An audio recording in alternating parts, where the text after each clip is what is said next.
Asterisk, asterisk, Part 1. The Fateful Letter. Asterisk, asterisk. The air in the Boston parlor hung as thick and silent as the velvet drapes that choked the windows, shutting out the muted gray light of a late autumn afternoon in 1884. For Margaret Whitfield, the silence was a living thing, a weight that pressed down on her shoulders, as tangible as the whalebone corset that cinched her waist into a shape society deemed proper. She was 24, an age when a woman of her standing was expected to be a wife, a mother, or at the very least, a cherished ornament in a respectable household. Margaret was none of these. She was an orphan, a ward, and in the unspoken judgment of her Aunt Eleanor, a disappointment. She sat with a book open in her lap, though she hadn't turned a page in an hour. Her gaze was fixed on the dust motes dancing in the single shaft of light that dared to trespass into the room. They swirled with a freedom she envied, aimless and unbound. Her life, by contrast, was a series of straight, unyielding lines from her chair to the dining table, from the house to the church, from Sunday to Sunday. It was a safe life, a comfortable life, and it was suffocating her. Aunt Eleanor sat opposite her, her knitting needles clicking with the relentless rhythm of a clock measuring out the minutes of Margaret's spinsterhood. "Margaret, dear," she said, her voice thin but sharp, never looking up from her work, "your posture. A lady presents herself with grace, not like a sack of potatoes." Margaret straightened her spine, the corset digging into her ribs. Grace. It felt like another cage. She was born into a world of cages, cages of fabric, of etiquette, of expectation. Her mind, however, refused to be confined. It roamed through the pages of books about botany and geology. It wrestled with newspaper articles about politics and expansion. And it dreamed of places where the sky was not a small square framed by a window, but a vast, unending canvas. The sharp ring of the doorbell shattered the parlor's oppressive quiet. A few moments later, the maid entered, carrying a silver tray. Upon it lay a single envelope, thick and cream-colored, sealed with a splash of black wax. "A letter for you, Miss Whitfield," the maid announced, her voice a respectful murmur. Aunt Eleanor's needles paused. A letter for Margaret was an event. Her correspondence was limited to polite, infrequent exchanges with distant cousins. This envelope was different. It bore the name of a law firm. "Well, don't stare at it, child. Open it," her aunt commanded, a flicker of impatient curiosity in her eyes. Margaret's fingers, steady and precise from years of needlepoint, broke the seal. The paper was crisp, the ink a severe, professional black. She scanned the opening lines, her heart beginning a slow, heavy drumbeat against her ribs. "Asterisk, dear Miss Whitfield. Asterisk, it began. Asterisk, it is with profound regret that we must inform you of the passing of your uncle, Mr. Elias Whitfield. Asterisk." A small, involuntary gasp escaped her lips. Uncle Elias, the black sheep of the family, her father's younger brother, who had turned his back on the family's lucrative shipping business 20 years ago, vanishing into the vast, untamed West with little more than a thirst for adventure and a disdain for Boston's rigid society. He was a ghost, a whispered, cautionary tale of a man who had squandered his inheritance and his name. Aunt Eleanor sniffed. "Elias. I'm surprised he lived this long, a godless man in a godless land." But Margaret felt a pang of something more than surprise. It was a strange, hollow ache for the man she barely knew, the uncle who had once sent her a geode from a place he called the Arizona Territory, a rough, dull stone that, when cracked open, revealed a universe of glittering crystals. She still kept it on her bedside table, a secret talisman of a world beyond her own. She continued reading, her eyes flying across the legal jargon. The letter detailed that, as his closest living relative, she was the sole heir to his estate. The word estate conjured images of land and money. But the reality was far more peculiar. Asterisk, the entirety of his property, which consists of a single commercial enterprise known as Whitfield's Trading Post. Located near the settlement of Sanctuary in the Arizona Territory, the property includes the main building, its stock, and the surrounding acre of land, asterisk. A trading post. The words felt foreign on her tongue. She pictured a dusty, ramshackle building standing alone under an immense, empty sky. It was a world away from the brick and cobblestone of Boston. Her aunt peered at her over the rim of her spectacles. "Well, what did the fool leave you? Nothing but debt, I imagine." As if on cue, Margaret's eyes found the next paragraph. Asterisk. We are obligated to inform you that the trading post carries a significant debt owed to the Northern Mercantile Bank. Furthermore, Mr. Whitfield appears to have maintained complex relationships with the local United States Army garrison at Fort Grant and the neighboring Navajo peoples. The situation is, by all accounts, delicate. Asterisk. Delicate. The word was a masterpiece of legal understatement. It hinted at trouble, at danger, at the very chaos her entire life had been structured to avoid. The lawyer went on to offer his services in liquidating the property to settle the debts. It was the sensible option. The only option. Really, sell this troublesome inheritance from a ghost of an uncle, pay what was owed, and perhaps have a small sum left over. She could then continue her life in Boston, safe and secure, until she faded into the parlor's velvet shadows just as her aunt was doing. She folded the letter, the sharp creases a mirror of the sudden, decisive turn in her thoughts. She looked at her aunt, at the clicking needles, at the suffocating room, and then she looked past them, through the window, to a sky she could not see but could suddenly, vividly, imagine. A sky so vast and blue it could swallow a woman whole and birth her anew. "I'm not going to sell it," Margaret said, her voice quiet but firm. A stone dropped into the still pond of the parlor. The knitting needles stopped. "What did you say?" "The trading post. I'm not going to sell it. I'm going to go there."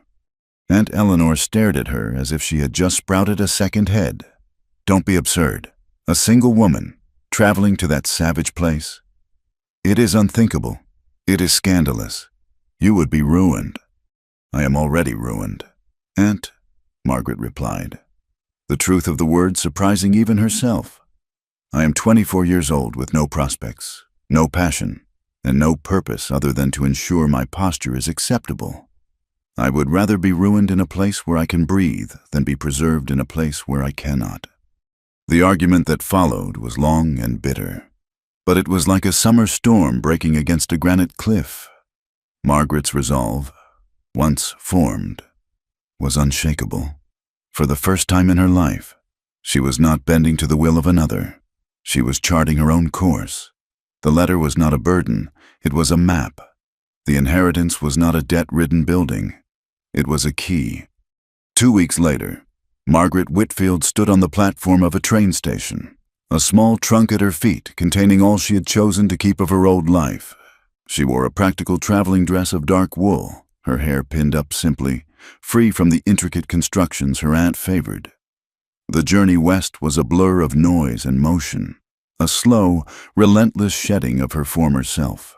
The train carried her across rolling green hills that flattened into endless plains, the landscape growing starker and more expansive with every mile. The clatter of the wheels was a constant refrain asterisk going somewhere, going somewhere.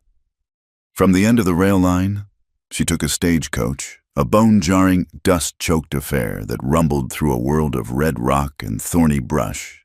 The other passengers were rough-looking men prospectors, ranchers, a quiet man with a gun on his hip who gave her curious, assessing glances but mostly left her alone. She was an anomaly, a plainly dressed but clearly well-bred woman traveling by herself into the heart of the territory. She learned to live with the fine red dust that coated everything, to drink the alkaline water that tasted of the earth, and to sleep sitting up as the coach swayed through the night. She saw her first coyote, a flicker of gray in the twilight, and watched eagles ride the thermal currents high above canyons that seemed to slash the earth to its very bones. The scale of it all was overwhelming. It made her feel infinitesimally small, and yet, for the first time, utterly and completely alive. The stagecoach finally deposited her in sanctuary. The town was little more than a single dusty street lined with a dozen or so wooden buildings, a saloon, a general store, a blacksmith, and a handful of others that looked as if they were held up by sheer force of will. The sun beat down with a physical weight, and the air was dry and hot. Men stopped what they were doing to stare at her as she stepped down from the coach, their faces weathered and suspicious.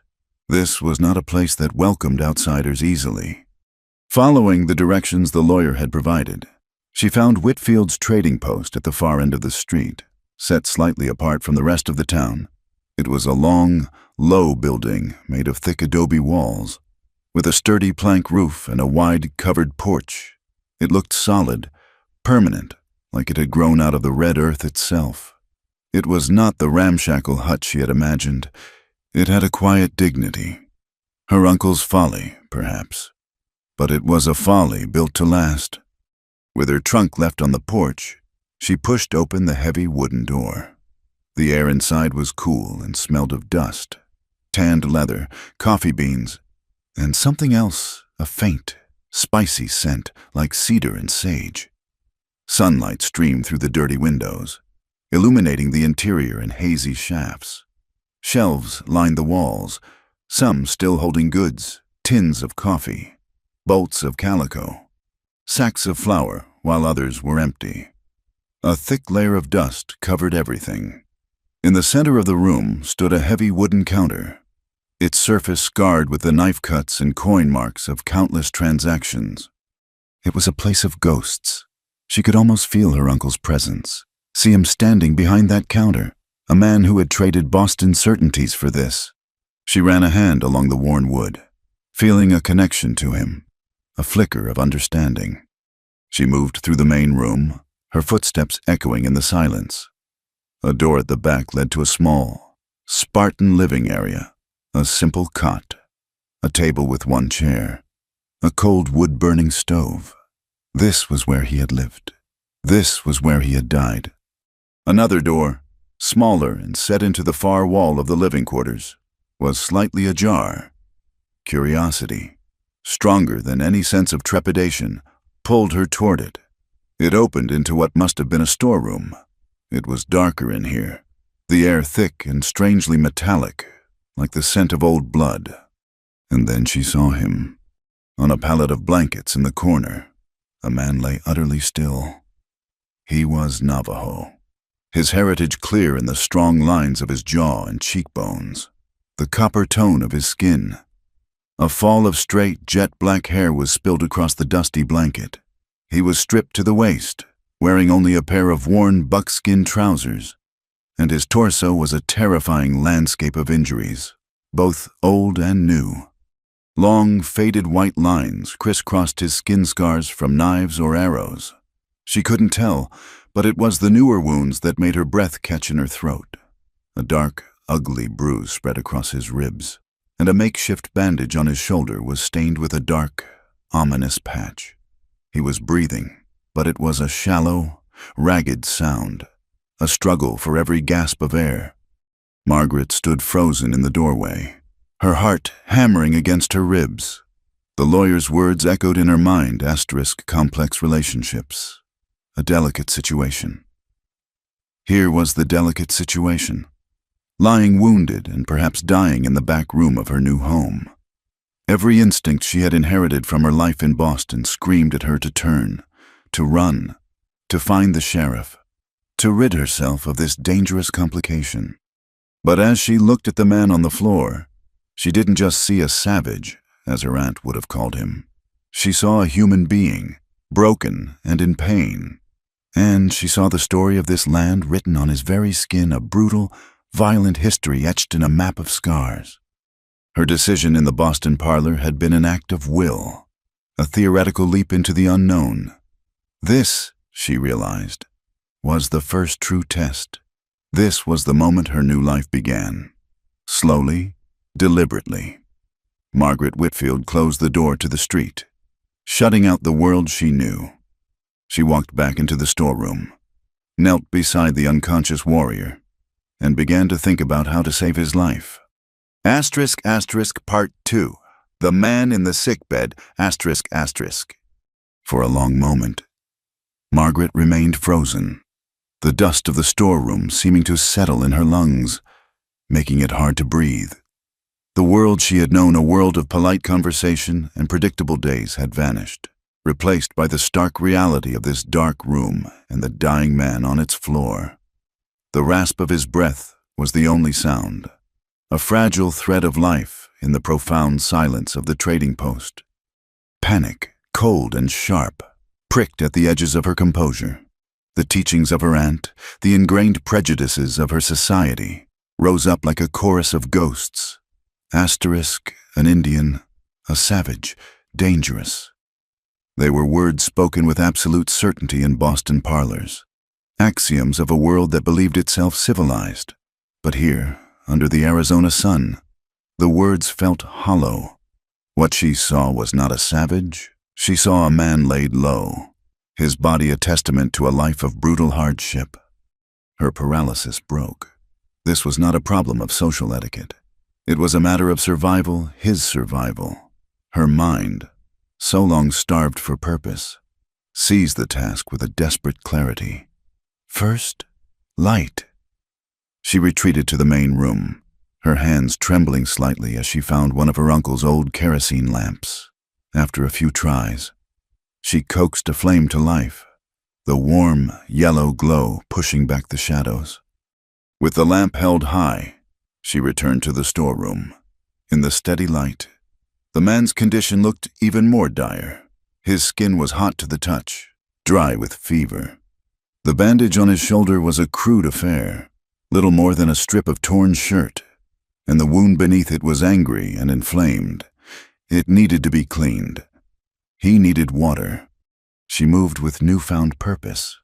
In the small living quarters, she found a tin basin and a bucket with a few inches of stale water at the bottom. It wouldn't do. She hauled the bucket outside to the well, the rope coarse and unfamiliar in her soft hands. The bucket came up heavy and sloshing with cool, clear water. This simple act, drawing water under the vast, indifferent sky, felt more real than anything she had ever done in Boston. Back inside, she set a pot to boil on the stove, feeding the firebox with wood from a small pile nearby. While it heated, she searched for anything that might serve as medical supplies. In a small, locked chest at the foot of her uncle's cot, she found not a key, but a small, leather-bound journal. Setting it aside for the moment, she forced the lock with the tip of a fireplace poker. Inside were not the bandages she'd hoped for, but Elias's personal effects, a few tarnished silver dollars, a compass, and a folded photograph of her parents. Beneath them, however, was a small bottle of laudanum and another of carbolic acid, a harsh but effective antiseptic. It was more than she could have hoped for. With sterilized cloths, the basin of warm water, and the carbolic acid, she returned to the man's side. Gently, cautiously, she began to peel away the makeshift bandage. The flesh beneath was torn and dark, the wound deeper than she'd feared. A gunshot, she surmised, the bullet having passed clean through. The injury itself was grave, but it was the fever that would kill him. As she worked, cleaning the wound with a diligence that bordered on desperate, her mind raced. To go for help meant exposing him. The town sheriff, the marshal, they called him here, might see a wounded Navajo not as a patient to be saved, but as a criminal to be jailed, or worse, the townsfolk, whose suspicious eyes she had already felt upon her, would surely not understand. They would call her a fool, or something far uglier. She was utterly, terrifyingly alone in this. The decision to stay, to tend to him, was hers and hers alone. It was a line being drawn in the dust of her new life. On one side lay safety, conformity, and a return to the familiar world that had nearly smothered her. On the other lay this dangerous, frightening, and profound responsibility. Hours passed. She cleansed the wound as best she could, diluted the carbolic acid and applied it, watching his body jolt from the sting even in his unconscious state. She tore strips from one of her own clean petticoats to create a proper dressing. She dribbled water between his cracked lips, most of it spilling down his chin, but some of it getting through. She bathed his face and chest with a cool, damp cloth, trying to fight the fever that radiated from him like a furnace. It was in this intimate, clinical work that she began to see him not as a threat, but as a person, and she began to read the story written on his skin. Her gaze traced the silvery line of a scar that ran from his collarbone down to his sternum, a thin, neat mark that spoke of a sharp blade and a close fight. Another, a puckered, angry star on his thigh, looked like the mark of an old arrow wound. His knuckles were flattened and calloused. His back, when she managed to shift him slightly to clean it, was a crosshatch of fainter marks, the kind left by a whip or a thorny branch. This was no abstract concept of a warrior. This was the living, breathing chronicle of a life forged in violence. Each scar was a sentence, each wound a chapter in a story she couldn't read but was beginning to feel. He had survived things she could barely imagine. Who was this man? Who could endure so much and still cling to life with such tenacity? Needing a moment's respite, her back aching and her hands stained, she picked up her uncle's journal. She sank into the single chair at the table, the lamplight flickering over the pages. Elias's handwriting was a messy, energetic scrawl. Most of the entries were simple notes about trade goods, the weather, or dealings in town, but the last few pages were different. They were more personal, tinged with worry. Asterisk, October 14th. Asterisk, an entry read, Asterisk, Naichi came by today. He looks haunted. Says the tensions with Morrison's cavalry patrol are getting worse. The captain is a hard man, looking for a reason to prove his worth, and he sees the Dine as his stepping stone. I told Naichi to be careful. He carries too much of the past with him. The name leapt from the page. Asterisk Naichi. Asterisk. She read on, her heart quickening. Asterisk, October 16th. Trouble east of the canyon. A supply wagon hit. Morrison will blame the first Navajo he sees. He'll blame Naichi. I know he will. Naichi's reputation precedes him, and not always for the better. He has done things in the name of his people he does not speak of, but he is a good man, the best I know. The final entry was dated the day before the lawyer's letter was sent. Asterisk, October 19th. He is here, stumbled in just after sundown, a bullet in his shoulder. Says it was a misunderstanding with some freighters, but I suspect it was Morrison's men. He's burning with fever. I've hidden him in the storeroom. I have to get him clear of sanctuary before the marshal comes sniffing around. He trusts me. He is my friend. I will not fail him. Margaret closed the journal, a profound sadness washing over her. Her uncle had not failed his friend. He had died before he could finish the job. And now, that responsibility had passed to her. The nameless man in the storeroom now had a name, Naichi Yazi. He was her uncle's friend, and Captain Morrison, the U.S. Army, and a whole town of suspicious strangers were likely looking for him. The knowledge settled not as a weight, but as a clarification. Her choice was no longer just about defying a vague societal pressure. It was about honoring her uncle's last act, about protecting a man who was not a stranger, but a friend of the only family she had left in this vast, lonely place. For 2 more days, she was his sole guardian. The trading post her fortress, the world outside ceased to exist. She slept in snatches on the cot, waking at every moan or shift from the storeroom. She learned the rhythms of his fever, the way it peaked in the dead of night and subsided into a clammy exhaustion near dawn.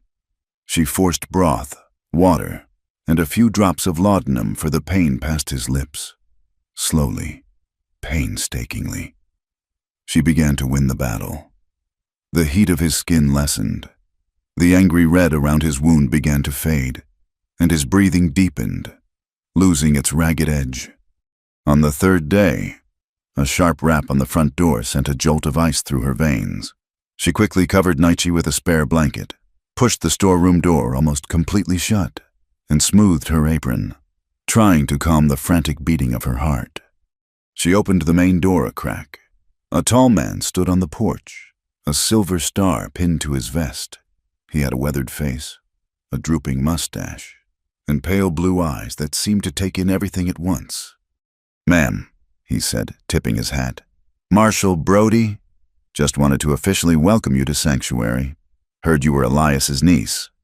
"Yes, Margaret Whitfield," she replied, her voice steadier than she felt. "Thank you, Marshal." Sad business about Elias. He was Elias, kept to himself mostly, Brody said, his eyes scanning the dusty interior of the post behind her. "You planning on staying long or just selling the place off?"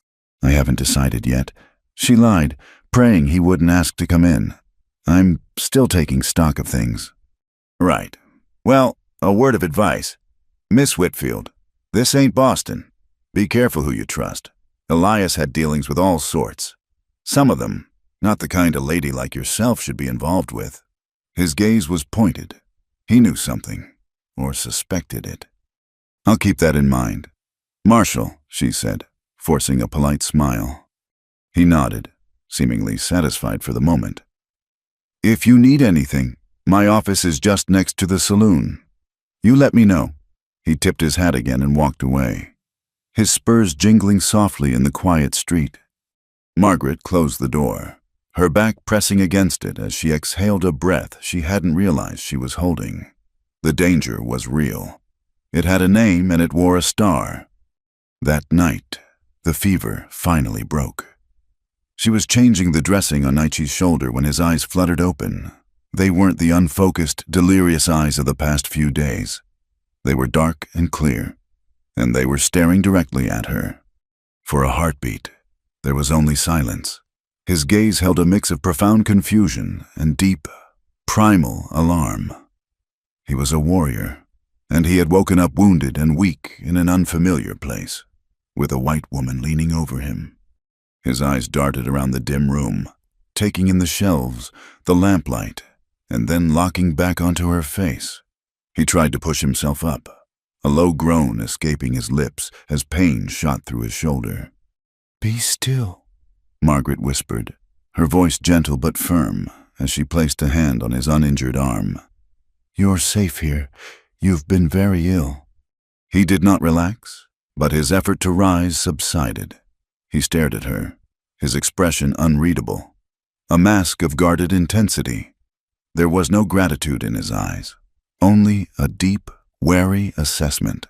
The man her uncle had called friend was awake, and Margaret knew, with absolute certainty, that the fight for his life was over, but the challenge of earning his trust had just begun. Asterisk, asterisk. Part 3, Two Worlds. Collide, asterisk, asterisk. The first few days after Naichi awoke were a battle of silences. He would watch her, his dark eyes missing nothing. As she brought him broth and water, he took what she offered without a word, his movements economical and precise, betraying a strength that was rapidly returning to his limbs. But his gaze was a wall, impenetrable and cold. He was a prisoner of his own weakness, and Margaret was his reluctant warden. She was the face of the people who had taken his land, killed his kin, and now, through a strange twist of fate, had saved his life. The debt was an uncomfortable weight between them. Margaret, in turn, fought her own battle against the intimidation she felt under his constant scrutiny. She refused to be cowed. She moved about her tasks with a quiet efficiency, speaking to him in a calm, even tone, expecting no reply. "My name is Margaret Whitfield," she told him on the second day, as she changed the dressing on his shoulder. "Elias Whitfield was my uncle. I inherited this post from him." She saw a flicker of something in his eyes at the mention of Elias's name, not surprise, but a deep, sorrowful acknowledgement. It was the first crack in his wall of silence. The moment she had been both dreading and anticipating came as she cleaned the healing wound. Her supply of clean cloths was dwindling, and this time, her fingers, clumsy with a mixture of fatigue and nervousness, slipped. The pads of her fingers brushed against the uninjured skin of his shoulder.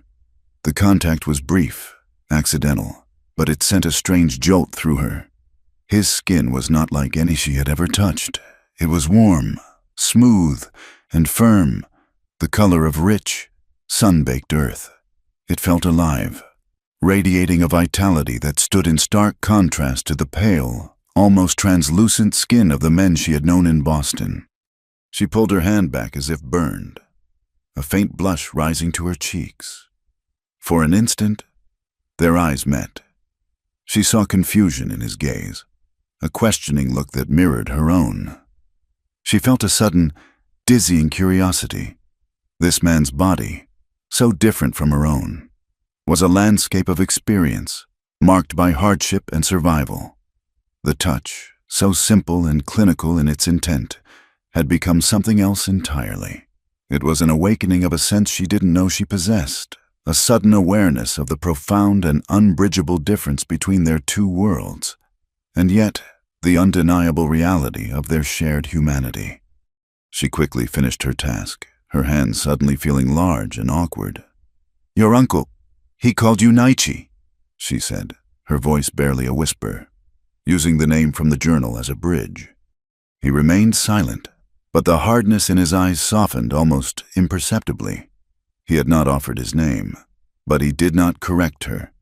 It was an acceptance, a small concession in their silent war. By the end of the week, he was strong enough to sit up on his own, and a few days after that, he was walking, favoring his shoulder but moving with a lithe, animal grace that made the small storeroom feel like a cage. The trading post, which had been Margaret's sanctuary, now felt impossibly small with his presence filling it. The reality of their situation soon became clear.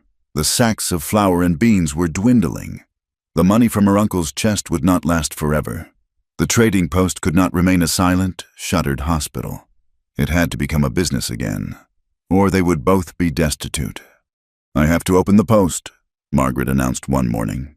She had spent the previous day sweeping away the thickest layers of dust and attempting to organize the shelves, her efforts feeling hopelessly amateurish.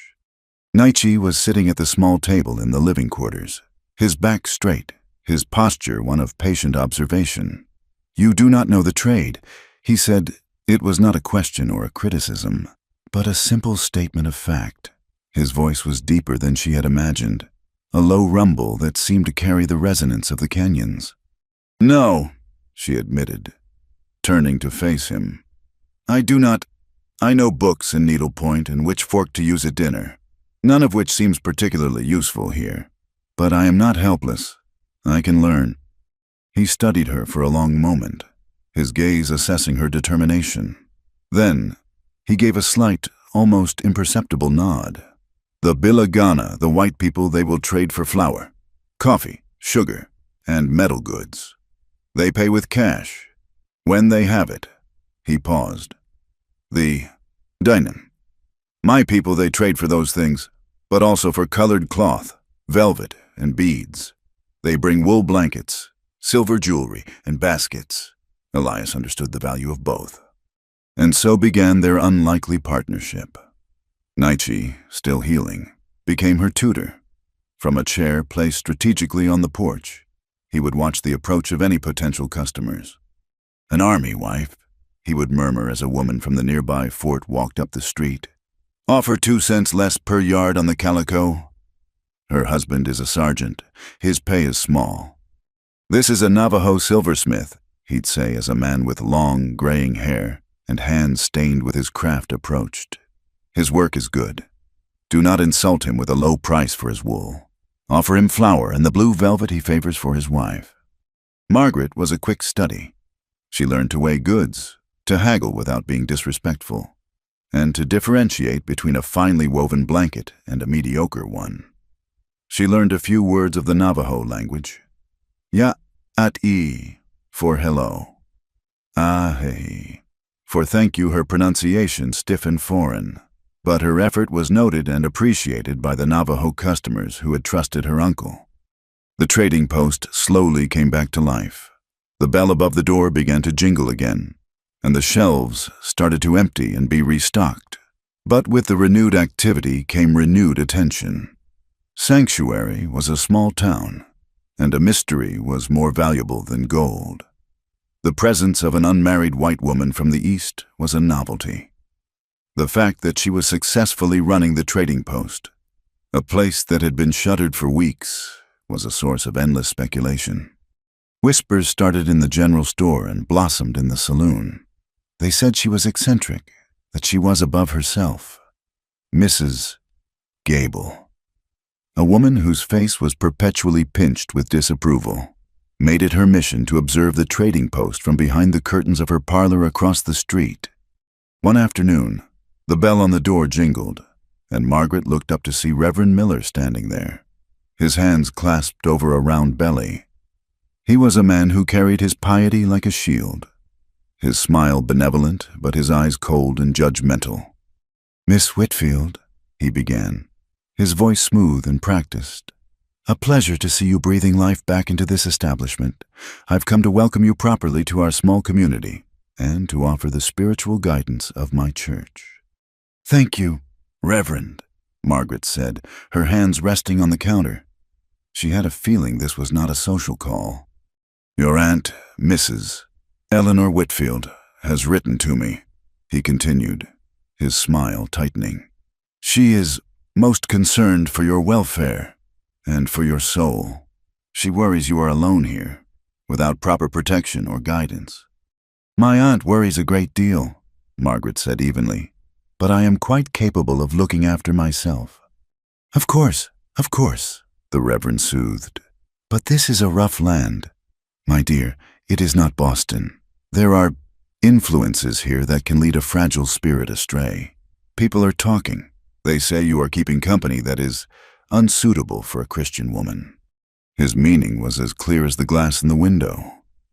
He meant Naichi, who was at that moment out of sight, checking inventory in the storeroom. Margaret felt a cold anger rise within her. "The only company I keep, Reverend, is my own, and that of the customers who come to my door. I trade fairly with everyone, as my uncle did before me. Is that not a Christian principle?" The Reverend's smile faltered. "Fair trade is one thing, Miss Whitfield, but one must be mindful of appearances. To associate too closely with the natives, it invites trouble.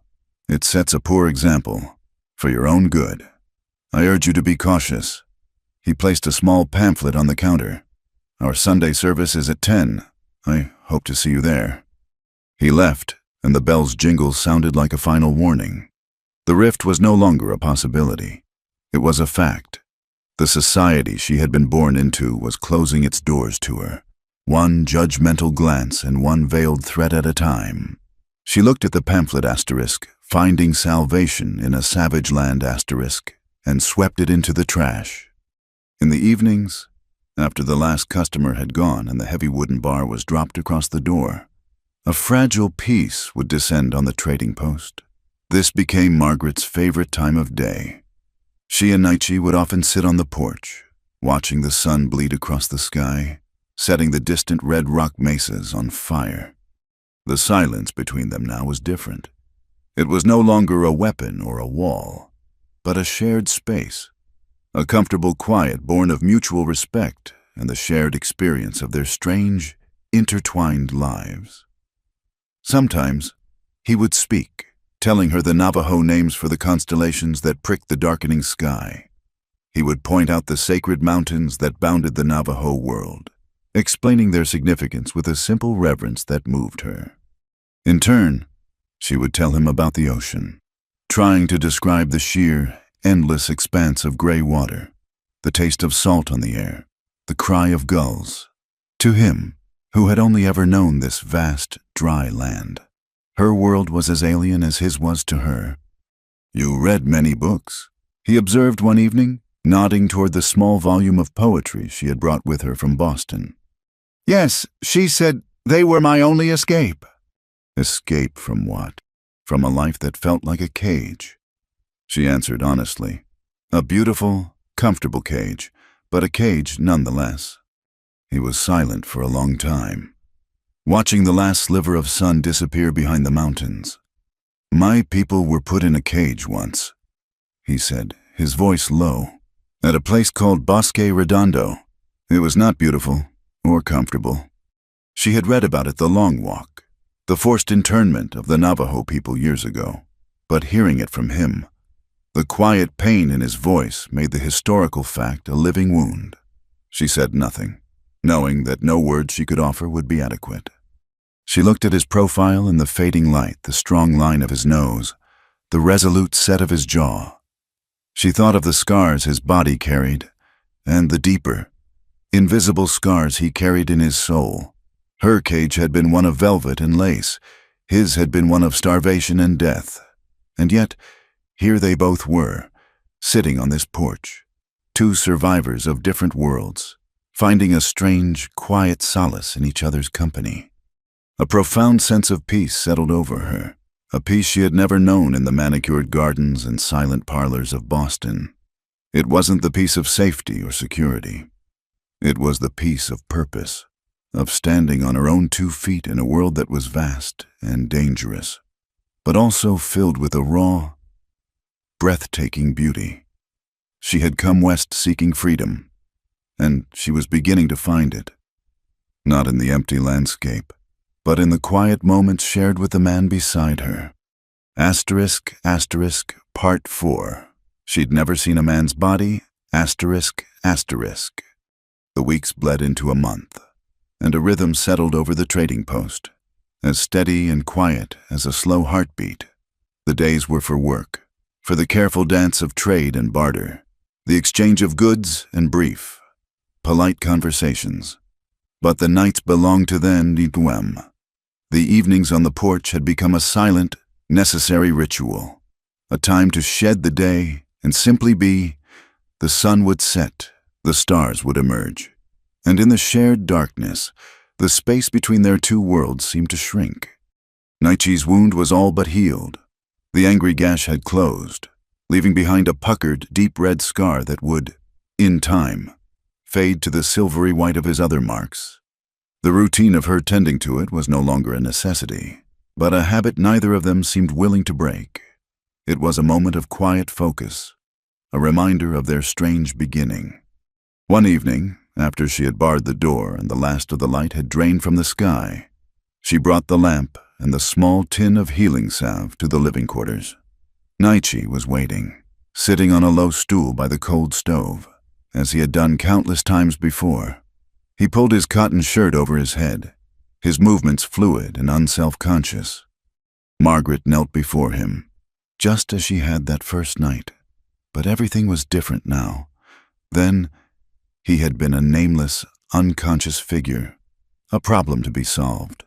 Now, he was Naichi. He was her partner, her tutor, her confidant in this vast and lonely land.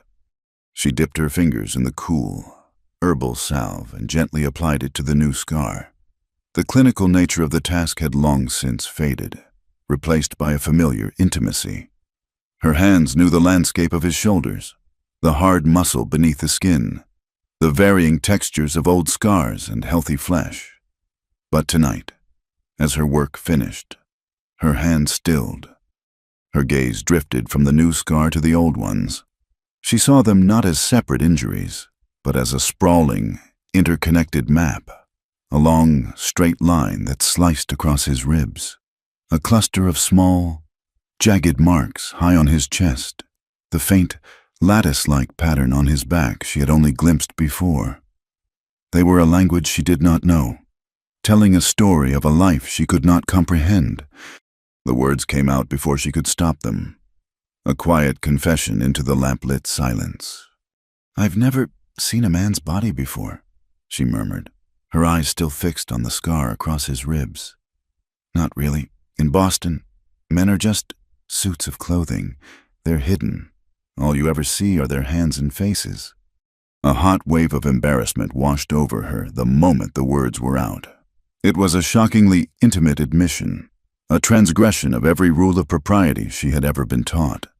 She felt foolish, naive.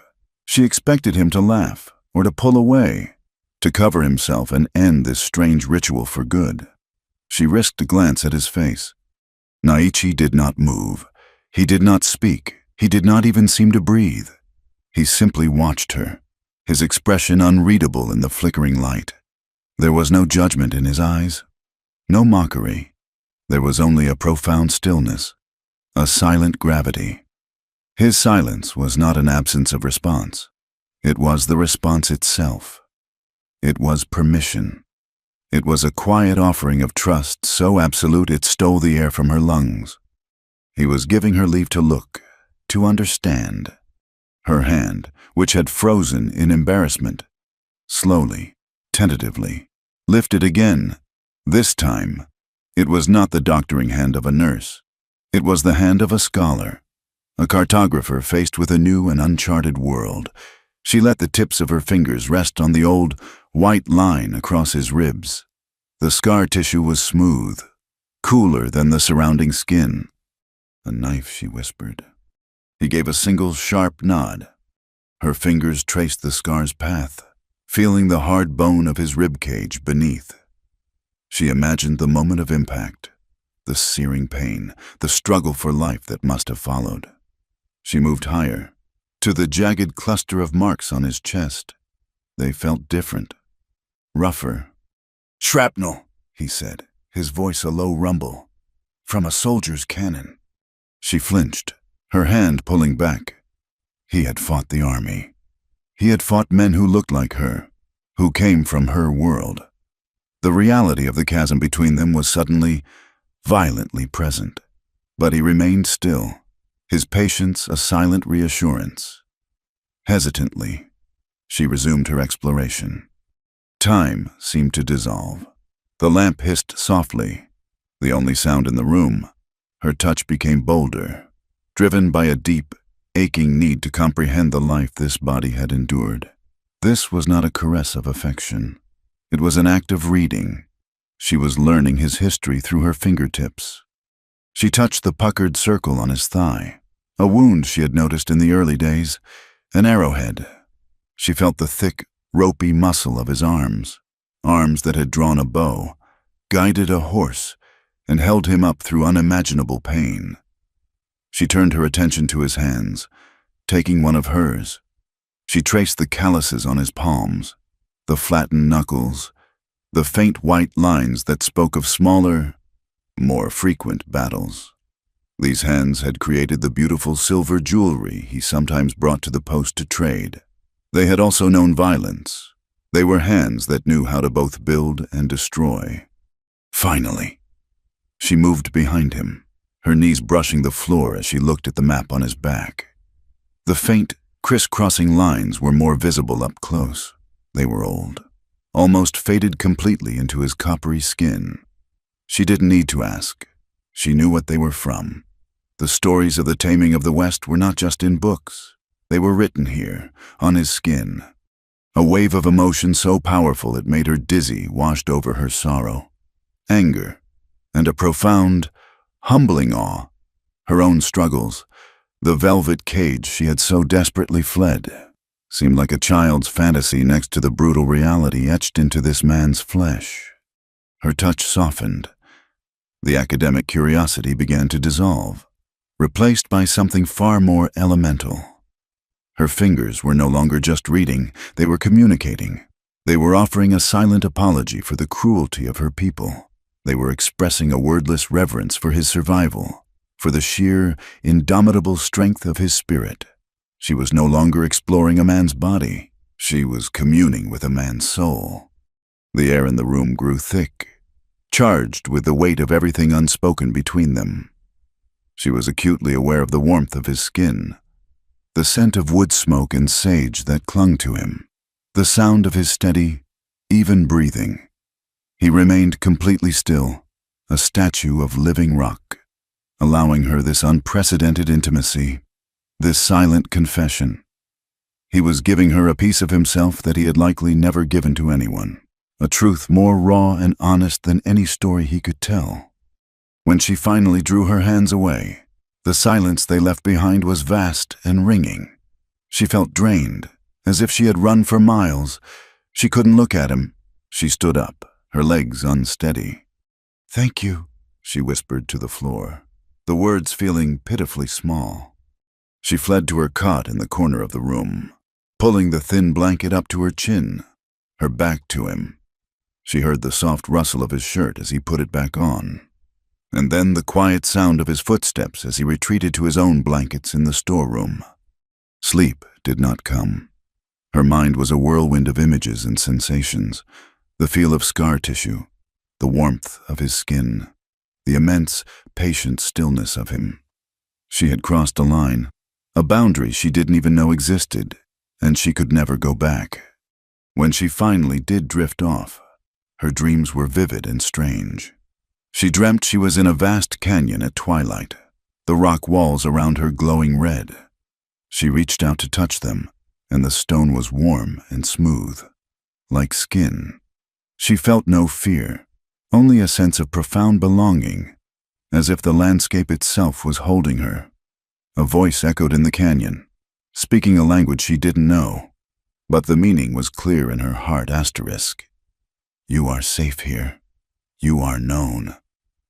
She awoke with a start in the deep, velvet dark before dawn. The dream was already fading, but the feeling it left behind was intensely real. Her heart was pounding, not with fear, but with a powerful, terrifying clarity. She lay still, staring into the darkness toward the storeroom where he slept. She replayed the events of the evening, the hesitant confession, his silent permission, the long hours of discovery. And she understood. The fascination, the deep well of empathy, the desperate, consuming need to understand him, to know his story. It had a name. It was not just respect. It was not just friendship. She was in love with Yazi. The realization was a quiet explosion in the center of her soul, shattering the last remnants of the woman she had been. It was impossible. It was dangerous. It was the truest thing she had ever known. Part 5. The Gathering Storm. The morning after her revelation, the world looked both the same and entirely different. The dust motes still danced in the shafts of sunlight. The scent of coffee and leather still filled the air. But a new, fragile, and terrifying awareness colored Margaret's every perception. When Naichi entered the main room from the storeroom, his presence was no longer just a familiar feature of her new life. It was a physical force, a gravity that pulled her attention and set her heart to a faster rhythm. She busied herself behind the counter, her movements a little too quick, her focus on a stack of tin plates unnaturally intense. He seemed to notice the change. His usual morning greeting, a simple, quiet nod, was followed by a long, searching look. He saw the new tension in her shoulders, the way she avoided his gaze. But he said nothing. His own stillness, a question she was not ready to answer. The fragile intimacy of the night before had been replaced by a shimmering, unspoken tension. Love, she was discovering, was not a peaceful state. It was a form of high alert.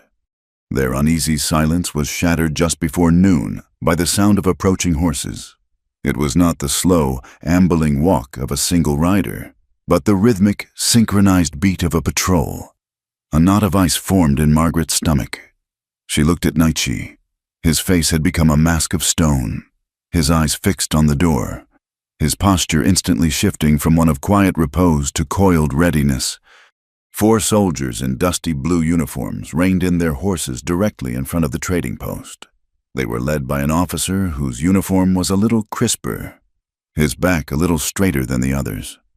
He dismounted with an air of practiced authority, his spurs ringing on the wooden porch. He was a man in his late 30s with a square jaw, cold blue eyes, and a palpable air of impatience. This, Margaret knew with a sickening certainty, was Captain Morrison. He didn't knock. He pushed the door open, the bell jangling violently, and strode inside. his men remaining on the porch, their presence a silent, looming threat. His gaze swept the room, dismissing the shelves of goods, dismissing Margaret, until it landed on Naichi. A small, cruel smile touched his lips. "Well, well," Morrison said, his voice carrying the clipped accent of an East Coast military academy. "Look what the cat dragged in. Naichi Yazi, I heard you'd fallen off the face of the earth. Seems you just fell into a hole." Naichi did not respond. He simply stood, his arms loose at his sides, his stillness a more potent form of defiance than any words could have been. Morrison finally turned his cold eyes to Margaret. He raked her up and down with a look that was both contemptuous and proprietary, as if she were a piece of property that had fallen into the wrong hands. "And you must be the niece, the lady from Boston, Elias Whitfield's last mistake." "I am Margaret Whitfield," she said, her voice shaking only slightly. "This is my property. What is your business here, Captain?" "My business," Morrison said, stepping closer to the counter, "invading her space is justice. A U.S. Army supply wagon was attacked 3 weeks ago. 2 men were killed. The tracks led toward Navajo territory, and a certain Navajo warrior, known for his distaste for Army supply wagons, conveniently disappeared right after. He leaned in, his voice dropping to a conspiratorial sneer. "You've been harboring a fugitive, Miss Whitfield, a murderer." The accusation hung in the air, thick and poisonous. It was exactly as her uncle's journal had foretold. "You have no proof," Margaret stated, her chin rising. Morrison laughed, a short, ugly sound. "Proof, ma'am. Out here, a wounded Indian on the run is all the proof I need. I'm here to take him back to Fort Grant for questioning. I'm sure we can be very persuasive."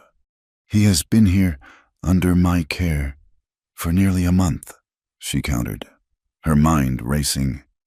"He was gravely injured. He could not have attacked anyone." "Or perhaps his injury is what stopped him from finishing the job," Morrison retorted smoothly. "Don't be a fool, girl. You're out of your depth. This savage has filled your head with lies. Step aside and let me take him. I'm doing you a favor. I'm cleaning up your uncle's mess."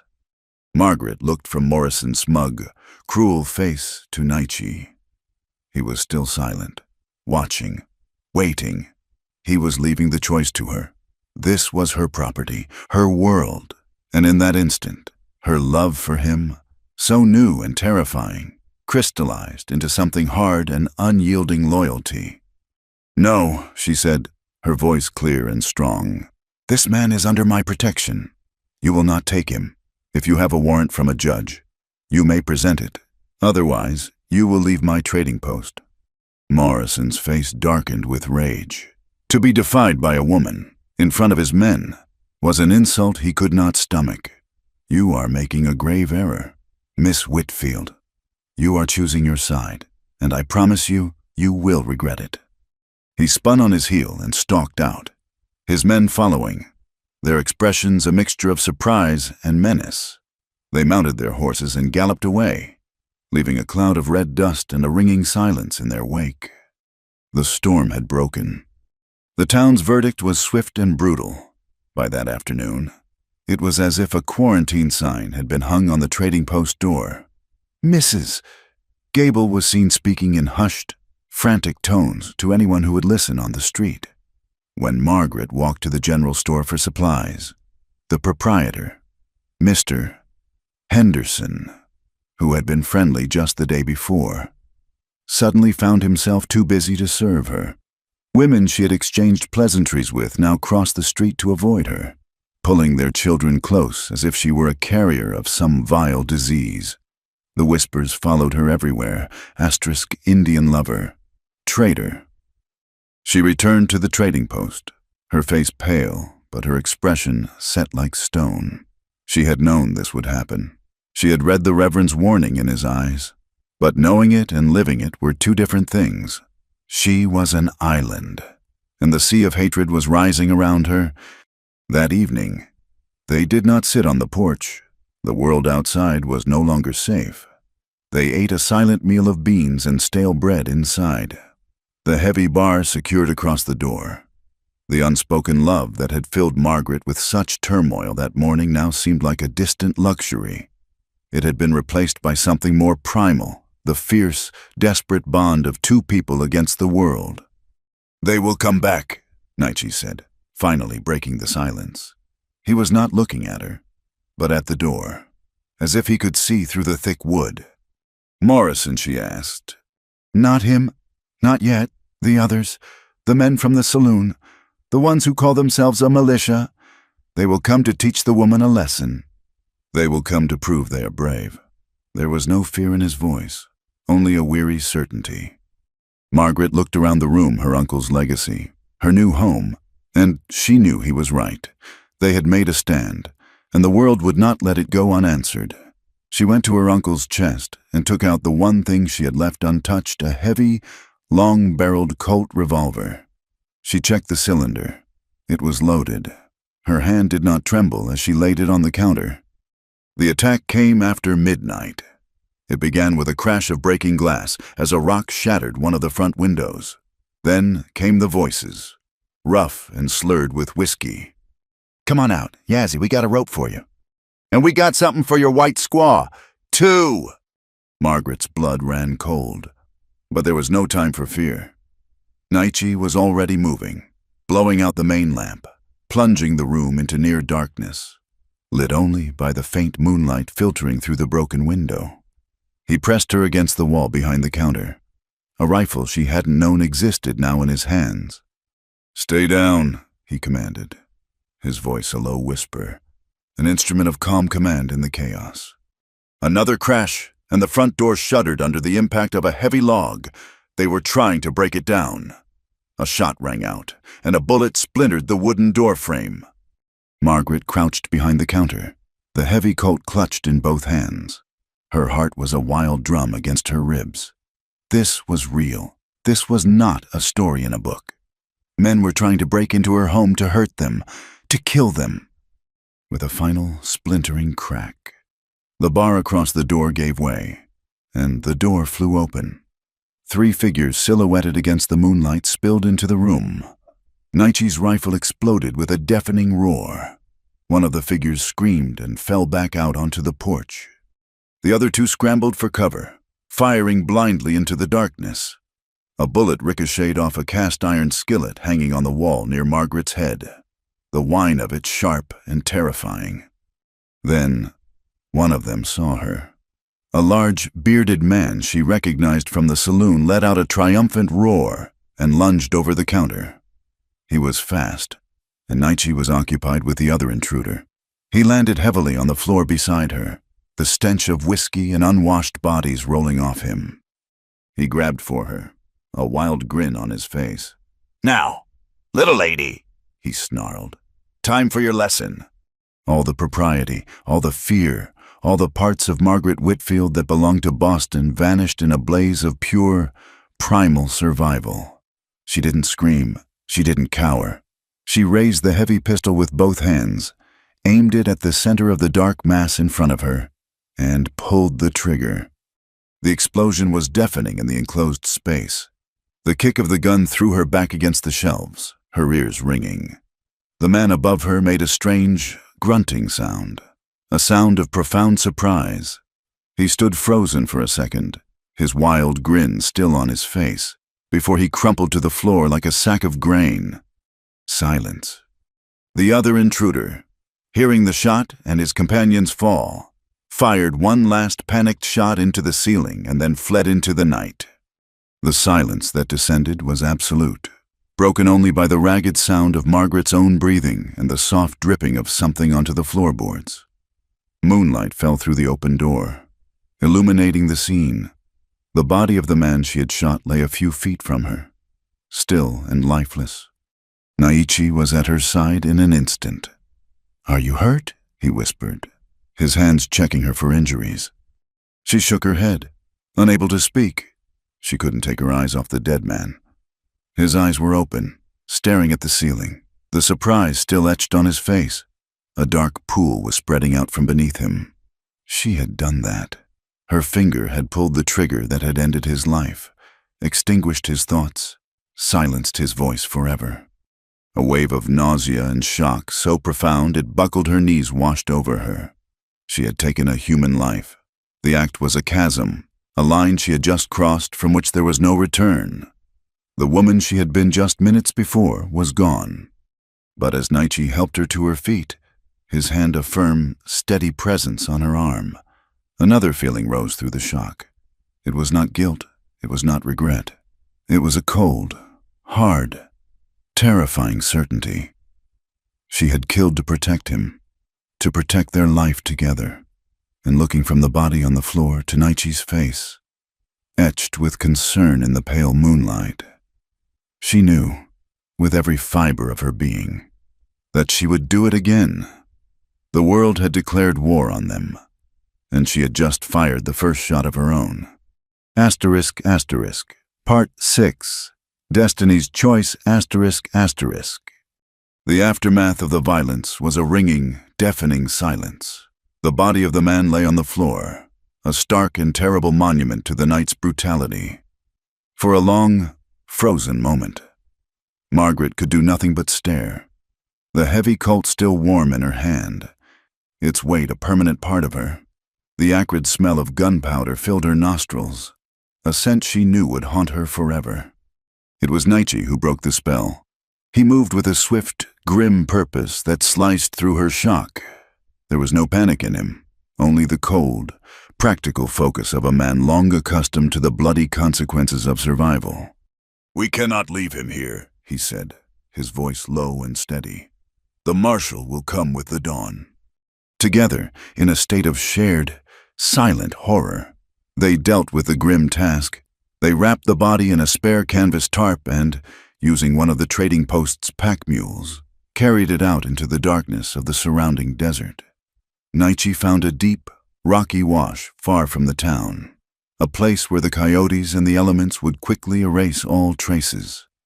Margaret did not watch him commit the body to the earth. She stood with her back to him, staring up at the cold, indifferent stars, and felt the last pieces of the Boston woman she had been turned to dust and blow away on the night wind. They returned to the trading post before the first hint of dawn painted the eastern sky. The broken door, the shattered window, the dark stain on the floorboards that no amount of scrubbing could fully remove, they were all evidence of a line that had been crossed. The fragile peace of their shared world had been irrevocably shattered. As the sun rose, casting long shadows across the damaged room, Naichi faced her. The weariness of the long night was etched on his face, but his eyes held a new, hard resolution. "I will leave today," he said. The words were flat, devoid of emotion, like stones dropped into a deep well. Margaret, who had been numbly sweeping up shards of broken glass, stopped. "What?" "They came for me," he stated, his gaze fixed on the splintered doorframe. "The trouble with Morrison, the hatred in this town, it follows me. I brought it to your door. Last night, you did what you did because of me."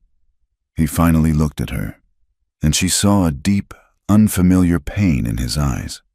"I will not let you become like me, hunted, hated, with blood on your hands for my sake. If I am gone, Morrison will have no more cause to trouble you. The town will forget. You can be safe again." It was, she knew, an act of love. He was trying to protect her, to cut himself out of her life like a poison before it could spread further. He was offering to take the darkness with him and leave her in the light, but his logic was a knife to her heart. Safe. The safety he spoke of was the same stifling, airless safety she had fled in Boston. It was a cage, and she would not go back. "No," she said, her voice quiet but shaking with a sudden, fierce anger. "Absolutely not. You do not have a choice." "Margaret," he said, his tone unyielding, "I will not be the reason for your destruction." "My destruction?" She took a step toward him, the broom forgotten in her hand.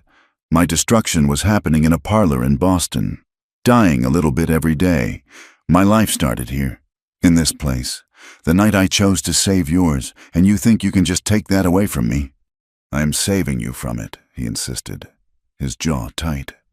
That was when the anger broke its dam. Her love, her fear, her shock, and her fierce, newfound loyalty all coalesced into a single, defiant challenge. She threw the broom down, the clatter echoing in the tense silence. "Saving me, or saving yourself?" she demanded, her voice rising. "Is this what you do?" Naichi, when the world becomes too hard, when people hate you for what you are, do you simply run and hide? Are you going to run away now? Just because you're afraid of what a few ignorant, hateful people think? He stared at her, stunned into silence by the ferocity of her words. She stepped closer, her eyes blazing into his. "If that's the kind of man you are, then my uncle was wrong about you. And if you run, then I'm the biggest coward of all for killing a man to protect someone who would just abandon me to be Zafes." The accusation hit him with the force of a physical blow. She saw him flinch, his mask of stoic resolve cracking. She had taken his act of protection and reframed it as an act of cowardice, a betrayal not just of her, but of her sacrifice. "I did not choose this life." "Margaret," he finally said, his voice ragged with a pain he rarely showed. "I have spent my years fighting for my people, fighting to survive in a world that wants me dead. I have never asked anyone to share that fight." "And I am not asking for your permission," she cried, tears of frustration and fury finally spilling down her cheeks. "I am telling you, I am here. I am not leaving. My place is with you. If you fight, I will fight. If you run, I will run with you. But you will not leave me behind. Do you understand I chose this? I chose *you*. The unspoken words "I love you" hung between them, as real and tangible as the broken furniture and the smell of blood.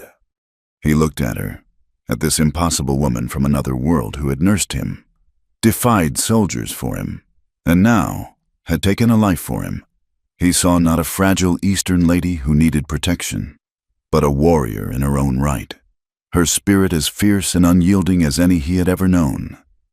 He saw her love, not as a weakness or a burden, but as a shield, a fire, a source of incredible strength. To leave her now would not be an act of protection. It would be the greatest act of cowardice of his life. It would be to deny the most powerful and unexpected gift he had ever been given. Slowly, as if moving through deep water, he closed the distance between them. He raised his hand and gently, reverently, wiped a tear from her cheek with his thumb. "Your fire," he whispered, his voice thick with an emotion she had never heard from him before, "burns brighter than any I have ever seen." It was not an apology. It was a surrender. It was a vow. He was not leaving. They would face the storm together. 3 days later, an old man arrived on a gray pony. He was thin and wrinkled, his face a beautiful, intricate map of long years. He introduced himself with a quiet dignity as Hastin Naichi's maternal uncle. News of the attack on the trading post had reached the Navajo lands, carried on the wind like smoke. He spent the day in quiet observation, watching Margaret bind a customer's cut finger, watching her trade fairly for a bundle of wool, watching the way she and Naichi moved around each other in the small space, a silent dance of complete understanding. That evening, he spoke to them both as they sat inside the now-repaired trading post. "Your spirits are tied together," Hastine said in a mix of Navajo and the careful English he'd learned over years of trade. "This is clear, but you walk in two worlds, and both are dangerous. To the white man, you are an outlaw, and she is a traitor. To my people, she is a stranger. A bond must be made, to give you both strength and a place to stand." He proposed a traditional Navajo wedding ceremony. It would not be recognized by the laws of the territory, he explained, but it would be recognized by the Din. It would make Margaret one of them, binding her not just to Naichi, but to his clan, his family. It would grant her their protection and formally sanctify the union they had already forged in blood and fire. Margaret agreed without hesitation. The ceremony was held 2 days later, not in a church with a pipe organ and stained glass, but inside a traditional hogan, its circular walls built of earth and cedar. The air inside smelled of juniper smoke and sacred corn pollen. There were no crowds, only Heston, a few of Nietzsche's close relatives, and a medicine man with eyes that seemed to hold the wisdom of the desert itself. Margaret wore a simple blue dress, and Nietzsche wore traditional Navajo clothing of soft buckskin and velvet, following the medicine man's instructions. They washed each other's hands in a clay bowl to cleanse away their pasts and all that was ugly. They sat facing east, and a basket filled with corn mush was placed between them, with a pinch of sacred pollen. The medicine man drew a cross on the mush, from east to west and from north to south. Nietzsche ate from the east side of the basket, and Margaret ate from the west. Then they ate from the south and the north. They shared from the center, a symbol that they would now share everything in their lives: sustenance, sorrow, and joy. Hastings spoke of K's or the Navajo system of kinship and harmony, explaining that their marriage made Margaret a daughter to his clan. There were no rings, no formal vows in English. There was only the chanting of the medicine man, the taste of corn and pollen, and the profound, humbling feeling of being accepted into a world of ancient tradition. When they emerged from the hogan into the brilliant sunlight, Margaret felt a sense of peace she had never imagined. She was no longer just Margaret Whitfield. She was Nietzsche's wife. She had a people. But they both knew this was only half the battle. "Now," Nietzsche said, his hand finding hers, their fingers lacing together for the first time. "We fight them with their own weapons."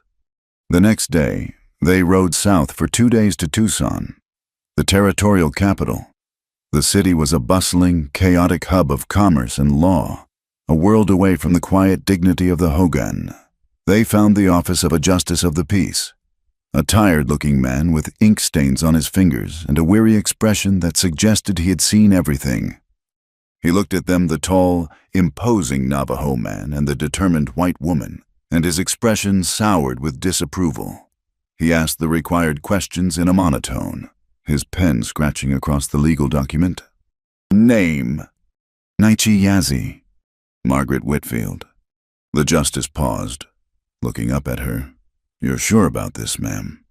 "I have never been more sure of anything in my life," she replied, her voice ringing with a confidence that made the man sigh and return to his paperwork. They signed their names on the crisp legal document. It was a cold, impersonal act, a world away from the sacred ceremony in the hogan. But as Margaret wrote her name, she felt a thrill of defiance. This piece of paper was a weapon. It made her his legal wife. It gave them rights. It was a shield, a claim they were staking in the center of the world that hated them. They walked out of the dusty office and into the harsh Tucson sun. Husband and wife in the eyes of two laws, two cultures, two worlds.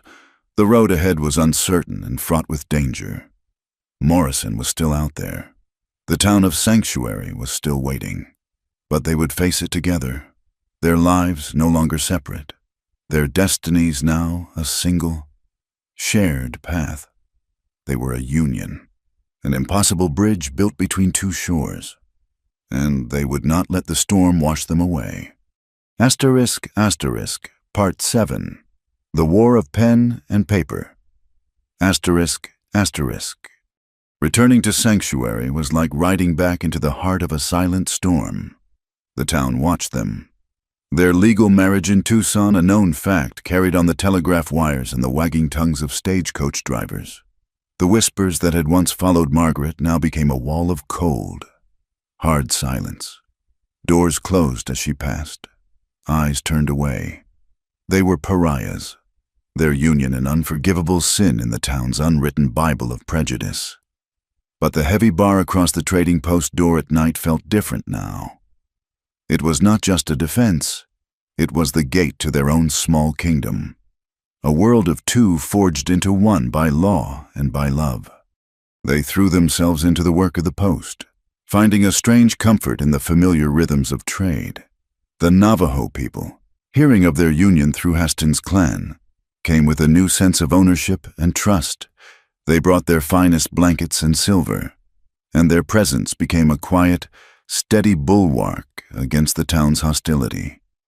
A few Mexican families from the surrounding ranches, long treated as outsiders themselves, also continued their trade, their interactions with Margaret and Naichi marked by a shared, unspoken understanding of what it meant to live on the margins. The peace, fragile as it was, lasted less than a fortnight. Captain Morrison returned, but this time he did not come with the bluster of a raid. He rode at the head of a small, formal escort, an official-looking document held in his gloved hand. He dismounted and stood on the porch, his expression one of triumphant vindication. Marshal Brody was with him, his face grim and uncomfortable. "Miss Whitfield, or I suppose it's Mrs. Yazzie now," Morrison began, savoring the name like a foul taste. "Your little games are over?" He unfurled the document with a sharp snap. "This is an executive order from the Department of the Army, countersigned by the territorial governor.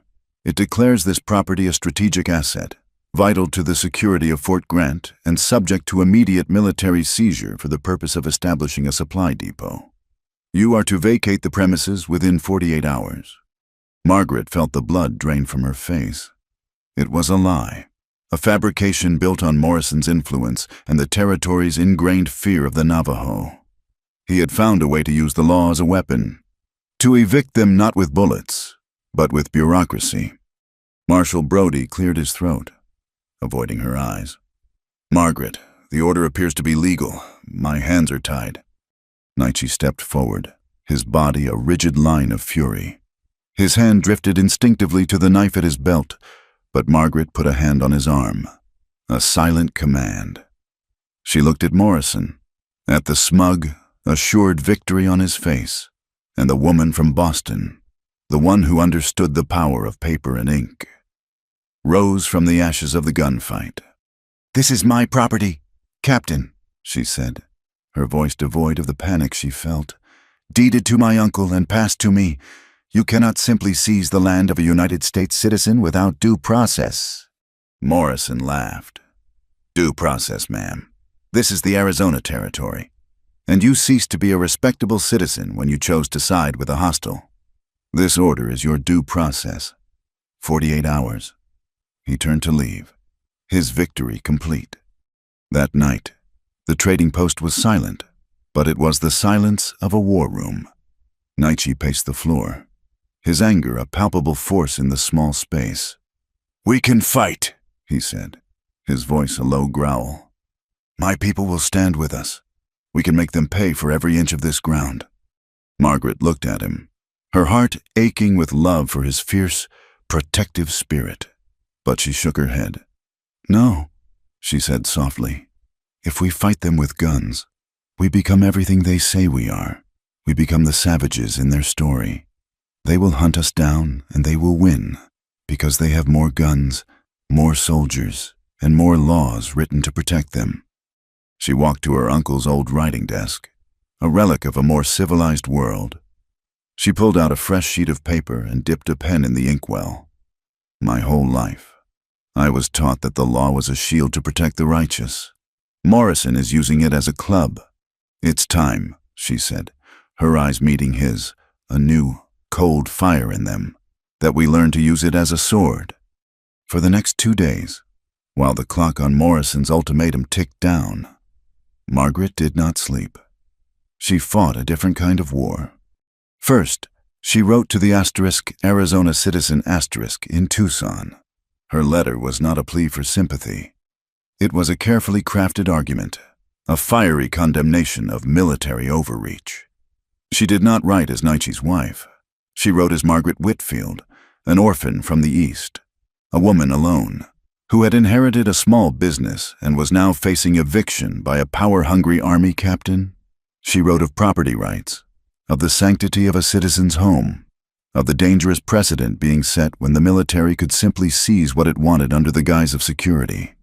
She painted Morrison not as a protector of the peace, but as a tyrant threatening the very freedoms the settlers had come west to find.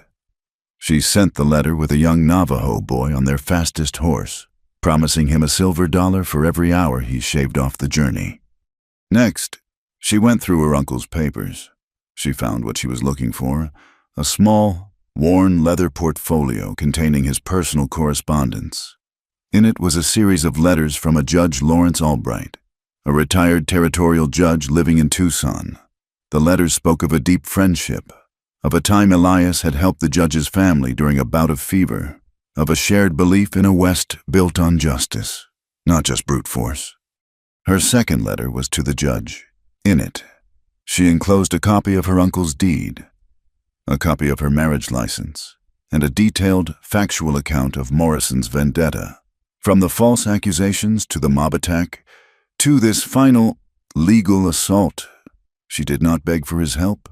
She appealed to his honor, to his friendship with her uncle, and to his duty as a man of the law to see that justice was not perverted by personal hatred.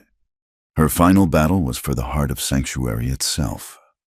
She walked out of the trading post and directly to Henderson's general store.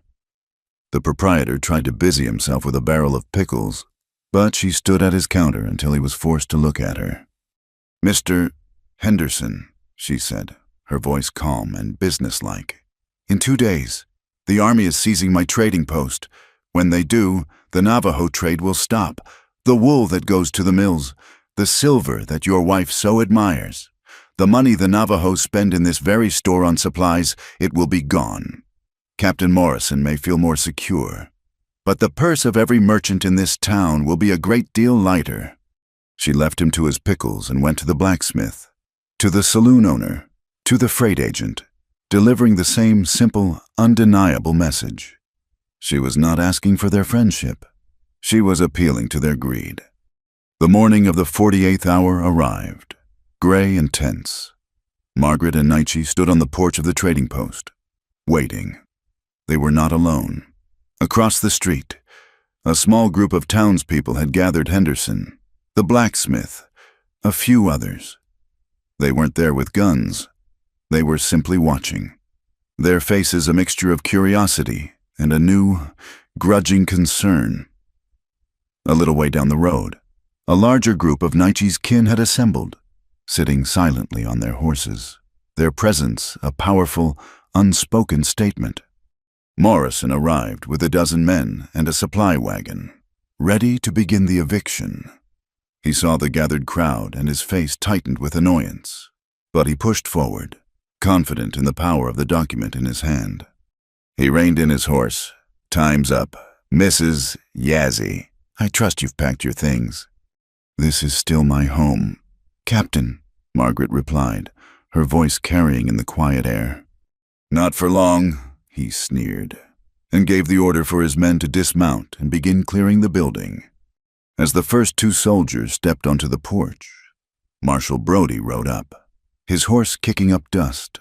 He was not wearing his usual grim expression. He looked agitated, and he was waving a piece of paper. "Hold on," Captain Brody called out, his voice sharp with authority. "A telegram just came through from Tucson, from Judge Albright." Morrison's confident smirk faltered. "What about him?" "He's issued a temporary injunction, effective immediately." Brody announced, reading from the telegram, "It freezes your seizure order pending a full judicial review of its legality. He cites concerns over a citizen's property rights and potential abuse of military authority. Until he reviews the case, this trading post remains the legal property of Mrs. Margaret Yazzie." The word struck Morrison with the force of a physical blow. He was defeated, not by a rifle, but by a thin piece of paper sent along a wire. He stared at Margaret, who stood on the porch, her expression calm and unyielding. He saw the faint, triumphant smile on her lips, and his face contorted with a silent, impotent fury. He had been outmaneuvered, outsmarted by the very woman he had dismissed as a foolish girl, humiliated in front of his men and the entire town. Morrison had no choice. He snatched the telegram from Brody's hand, read it, and crumpled it into a ball. Without another word, he spun his horse around and rode away, his men scrambling to follow, leaving the empty supply wagon behind like a monument to his failure. A quiet cheer went up from the Navajo riders. "In town, Mr." Henderson tipped his hat in a gesture of grudging respect. The battle was over. The war of pen and paper had been won. In the weeks that followed, the trading post was transformed. The failed seizure had broken the back of Morrison's influence and the town's unified hostility. People began to see the post not as a source of trouble, but as what it was, the steadfast center of the community's commerce. The townsfolk, their economic interests secured, began to trade again. The Mexican ranchers came more frequently, and the Navajo, their trust in Margaret and Nietzsche absolute, made it the heart of their trade network. The languages of English, Spanish, and Dine Bizad now mingled under the porch roof. White ranchers haggled good-naturedly with Navajo weavers, their wives exchanging patterns and gossip. Mexican vaqueros traded leather goods for tools, sharing stories with Nietzsche about horses and cattle. It was not a perfect world. The old prejudices still simmered beneath the surface, but a new community was being forged in the crucible of their struggle. A community based not on the color of one's skin, but on the shared, practical needs of survival and the grudging respect that had been earned in the face of tyranny. The trading post was no longer just a building. It was a bridge, and Margaret and Nietzsche were its keepers. Asterisk, asterisk, Part Tionde, Love and Legacy. Asterisk, asterisk. The years that followed were not a story of grand battles won, but of a quiet, stubborn peace built one day at a time. The seasons turned, etching deeper lines into the faces of the mesas and the people who lived in their shadows. The trading post, once a symbol of defiance, slowly became something else, an institution. It was the unshakable center of a small, unique world, a place where the threads of many cultures were woven together, sometimes awkwardly, but always with the steady hands of Margaret and Nietzsche at the loom. Margaret gave birth to their first child, a son, in the small room behind the counter, with a Navajo midwife and Nietzsche holding her hands. They named him Samuel, after her father, a name from her old world. But his Navajo name, given to him by Heston, was Atsa, eagle, for the way his sharp, dark eyes seemed to see everything. 2 years later, a daughter was born, Ilara, a name Margaret had found in a book of stars. For she was born on a clear, cold night when the Milky Way was a brilliant sash across the sky. Her Navajo name was Hozho, a word that meant so much more than its English translation of beauty and harmony. It was a state of being, a balance with the world. Their children grew up in the space between. They learned English from their mother's books and the stories of Shakespeare she would read aloud on quiet evenings. They learned the Dine language from their father, from the songs he would hum while mending a saddle, and from the long, rambling stories their great-uncle Hestin would tell on his frequent visits. They were fluent in the language of coin and credit behind the counter, and the language of the clouds and the direction of the wind. Samuel had his mother's fair skin, but it tanned to a deep brown in the Arizona sun, and he had his father's jet-black hair and quiet, observant eyes. Ilara had her father's copper skin and high cheekbones, but her eyes were her mother's, a startling hazel green that held a spark of unyielding determination. They were children of two worlds, and they bore the burden and the blessing of it every day. The prejudice of sanctuary had not vanished. It had simply retreated, festering in the darker corners of the town. There were still mothers who pulled their children away when Samuel and Ilara passed. There were still whispers. The word asterisk half-breed asterisk sometimes hissed like a snake from the shadows of the saloon.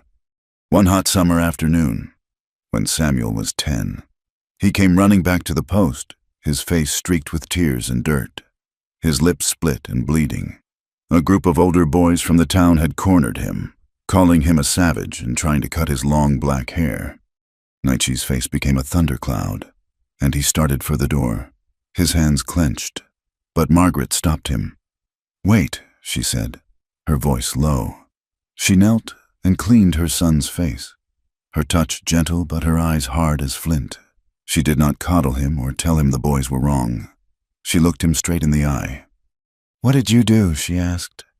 "I fought back," Samuel mumbled, wincing as she dabbed his lip. "I remembered what Father taught me. I knocked the biggest one down." "Good," Margaret said simply. "Now, go wash up. We have work to do." But the incident had an unexpected consequence. The next day, Mr. Henderson from the general store came by.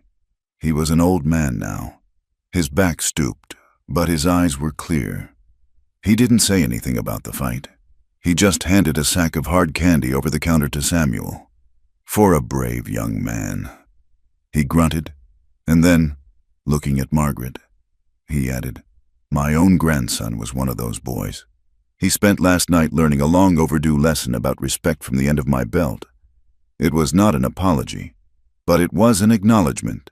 It was a sign that the bridge they had built was, slowly, being crossed by others. Marshal Brody, now gray and nearing retirement, became a quiet ally. He would sit on their porch some evenings, sharing a cup of coffee and news from the territory. His presence a silent deterrent to any who might still harbor violent thoughts. Even Reverend Miller, in his old age, seemed to soften, once remarking with a sigh that the Yazzie children were surprisingly well behaved and had a better grasp of the parables than most of the children in his Sunday school. The trading post became their legacy. It was more than a store. It was a sanctuary in truth, a place of fairness and refuge. It was a bank for the Navajo, a post office for the isolated ranchers, and a neutral ground where disputes were settled not with guns, but with quiet talk over coffee. Margaret's knowledge of law and letters, combined with Naichi's deep understanding of the people and the land, made them a formidable force for a quiet kind of justice. The years spun on, turning the children into young adults. Samuel, with his father's stillness and his mother's keen mind, began to take over more of the trading, his fluent command of all three languages making him a natural diplomat. Ilara, fiery and independent, became a renowned horsewoman and a healer, learning the traditional Navajo herb lore from her great-uncle and modern medicine from her mother's books. They were the living embodiment of the world their parents had built, strong, resilient, and belonging fully to both sides of their heritage. One cool autumn evening, decades after a fateful letter had first brought her west, Margaret sat on the porch beside Naichi. They were old now. Her hair, once the color of rich brown soil, was a river of silver braided down her back. The whalebone corsets of her youth were a distant, absurd memory. Her body was shaped now by childbirth, hard work, and the free, easy way she moved through her world. Naichi's face was a beautiful, intricate canyon of lines, each one earned, the scars on his body, the ones she had once explored with such timid curiosity, were pale and soft, a faded map of a life long lived. The sun had set, and the sky above was a deep, cloudless, velvet black, strewn with a profligate spray of stars. The Milky Way was a shimmering river of light, so bright and close it felt as if you could reach up and trail your fingers through it. The air was crisp and smelled of piñon smoke and the coming winter. The sounds were the familiar night symphony of the desert, the chirp of crickets, the distant, lonely cry of a coyote. They sat in the comfortable, easy silence they had perfected over a lifetime together, their chairs close enough that their shoulders occasionally brushed. They had watched this same sky from this same porch for more than 40 years. It had witnessed their struggles, their sorrows, and their quiet, unshakable joy. Margaret leaned her head back, her gaze lost in the river of stars. She thought of the frightened, determined young woman she had been, stepping off a stagecoach into a world of dust and sun. She thought of the wounded warrior in the back room, a man whose body was a testament to a life of pain. She thought of the gunfight, the legal battles, the children, the slow, hard-won peace. It had been a full life, a hard life, a beautiful life. "Do you have any regrets?" she asked softly, her voice a little thin with age, but still clear. Naichi was silent for a long moment, not because he had to search for the answer, but because he was savoring the question, the culmination of their long journey. He reached out and took her hand, his own weathered and calloused, and laced his fingers through hers. Her hand, though wrinkled, was still strong. "No," he said, his voice a low, gravelly rumble, as deep and steady as the earth beneath them. He turned to look at her, his dark eyes, which had never lost their intensity, reflecting the starlight. "We built a world of our own, you and I, right here." She squeezed his hand, a feeling of peace so profound it was almost overwhelming, settling into her soul. He was right. Their legacy was not in the money they had made, or the enemies they had defeated. It was here, in the quiet space between them. It was in their children, who now slept in the house behind them. It was in the bridge they had built and held together with nothing but stubbornness and love. They had taken two separate, warring worlds, and on this small patch of dusty land, they had forged a new one, a world just big enough for the two of them, and for the love that had defied it all. Thank you for listening to our story. Please comment below and let us know where you are listening from so we can connect and share our thoughts. Be sure to subscribe to our channel, Wild West Tales, like this video, and give it an extra boost by hitting the hype button so this story can be heard by more people.